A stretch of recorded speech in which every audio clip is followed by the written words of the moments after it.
Star Secret Korea ကတင်သွင်းတဲ့ brand လေးတစ်ခုနဲ့ဖြိုမိတ်ဆက်ပေးကြပါတယ်။အဲ့ဒါလေးကတော့ Jeju On ဆိုတဲ့ brand လေးပေါ့နော်။ဒါကတော့ကိုရီးယားမှာရှိတဲ့ Jeju ကျွန်းမှာပေါ့နော်။စိုက်ပျိုးထားတဲ့တန်မယာမျိုးတစ်မျိုးကနေပြီးတော့ ingredient ပေါ့နော်အနေနဲ့ထုတ်လုပ်ထားတဲ့ပစ္စည်းတွေပဲဖြစ်ပါတယ်။သူ့ရဲ့ packaging လေးကလည်းအရန်ချစ်ဖို့ကောင်းတယ်။အစိမ်းရောင်လေးတွေပေါ့နော်။တန်မယာရနံ့လေးလည်းထည့်ထားတာ။ပြီးတော့ဘူးလေးတွေကဆိုလို့ရှိရင်လေ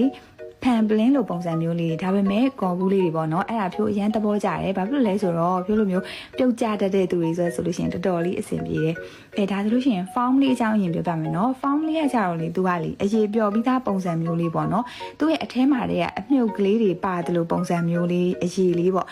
တိုက်လိုက်တာနဲ့သူကအဲ့လိုမျိုးအမြုပ်တွေအများကြီးလည်းထွက်တယ်ပေါ့နော်အရန်တက်လို့လည်းကောင်းတယ်ပြီးတော့နောက်တစ်ခုကကြတော့တိုနာလေးပေါ့နော်တိုနာလေးသုံးလိုက်လို့ရှိရင်လည်းအဲ့လိုအသားလေးကကြည်ကြည်လေးဖြစ်သွားတယ်ပေါ့နော်တဆင်ပြီးတဆင်ဖြိုးကတော့တော်တော်လေးသဘောကျတယ်ပြီးတော့စီရန်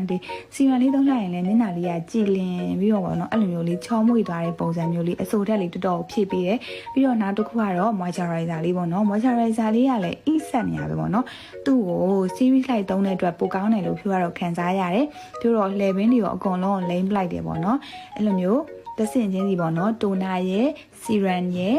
ပြီးတော့ moisturizer ရဲ့ပေါ့နော်ပြီးတော့ foam လေးရဲ့ပေါ့အဲ့ဒါလေးတွေကအရန်ကောင်းတဲ့အကြောင်းပြောရတော့လုံးဝ recommend ပေးပါတယ်နော်